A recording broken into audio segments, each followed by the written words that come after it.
President Trump is once again questioning Russia's interference in our presidential election. And to repeat, this is a matter that has been settled by our intelligence agencies, both in this country and abroad. But the very same morning the White House announced a sit-down with Russia's Vladimir Putin, Trump said, again, somewhat amazingly, Russia continues to say they had nothing to do with capital M meddling in our election. He went on to attack Comey and Hillary and ended with so many questions, so much corruption, talking there about his own country. Putin and Trump are to meet in Helsinki, Finland on July 16, just days after the president attends the NATO summit with America's closest allies. The timing is cause for concern among NATO members and foreign affairs experts. Former Secretary of State John Kerry shared his worries with our own chief foreign affairs correspondent, Andrea Mitchell.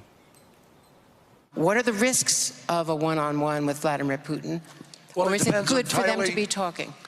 It depends entirely on how prepared he is, on what his agenda is, on what he hopes to get out of it, whether he knows what he wants to get out of it, whether or not he can explain to people why it is that he praises Vladimir Putin while attacking our allies. Their concerns may be heightened even more with comments like we heard from the president last night in Fargo, North Dakota. Last year, with the European Union, and we love the European Union, we love the countries of the European Union, but the European Union, of course, was set up to take advantage of the United States, to attack our piggy bank. Sometimes our worst enemies are our so-called friends or allies, right? With us to talk more about all of it, the aforementioned Andrea Mitchell, host of Andrea Mitchell Reports at noon Eastern each day on this very network. She's with us from Aspen tonight, where she hosted that conversation with Secretary Kerry. Rick Stengel's back with us as well, former Undersecretary of State for Public Diplomacy and Public Affairs, also former managing editor of Time magazine. Andrea, is the real concern here that the president will somehow pull a Canada and pull out of the NATO talks, maybe taking a swing at our allies on the way out, and then be seen with Vladimir Putin?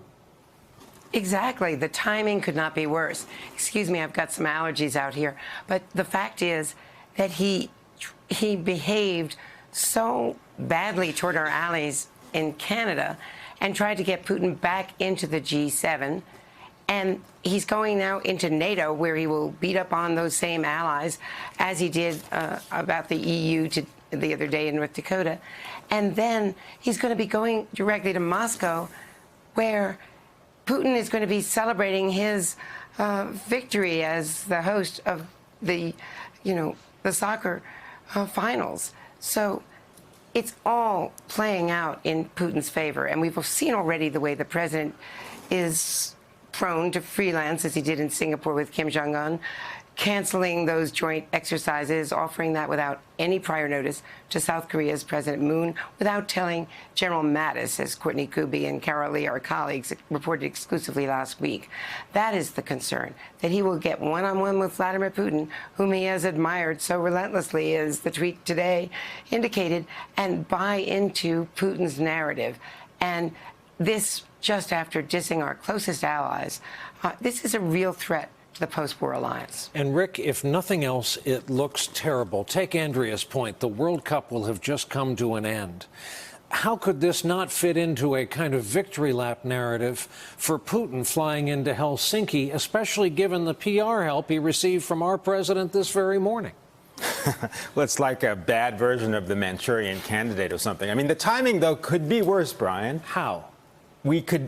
President Trump could meet with Putin before he meets with NATO. Okay, so by 3 days we're dodging. That would be an insult. But yes, I mean, even what he said about the EU, I mean, he is channeling Putin's view of the West.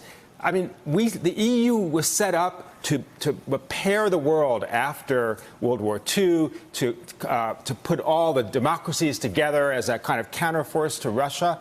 I mean, and Trump sees it as some kind of mechanics union that is meant to, diss the U.S. economy. That is exactly the way Vladimir Putin sees it. It's like he's channeling Putin all the time. The destabilization of the EU, of course, as Rick points out, Andrea, longtime Putin goal. Here's the reporting from the Washington Post tonight. Listen to this. During a private meeting at the White House in late April, Trump was discussing trade with French President Emmanuel Macron. At one point, he asked Macron, "Why don't you leave the EU?" and said that if France exited the Union, Trump would offer it a bilateral trade deal with better terms than the EU as a whole gets from the U.S., according to two European officials. So there's some there, Andrea. Well, first of all, describing the EU as trying to rob our piggy bank. They are our market. And he doesn't understand international markets. He doesn't understand that when he imposes tariffs, that is a tax on American farmers and producers.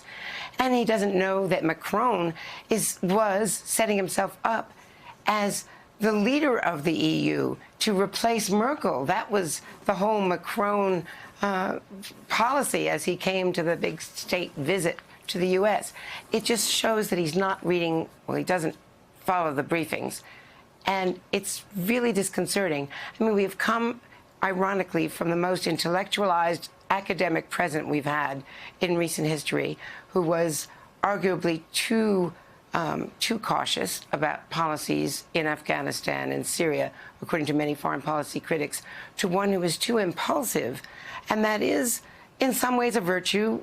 Okay, meet with Kim Jong-un, better than going to war with Kim Jong-un. But too impulsive without understanding the facts. Hey there, I'm Chris Hayes from MSNBC. Thanks for watching MSNBC on YouTube. If you want to keep up to date with the videos we're putting out, you can click subscribe just below me or click over on this list to see lots of other great videos.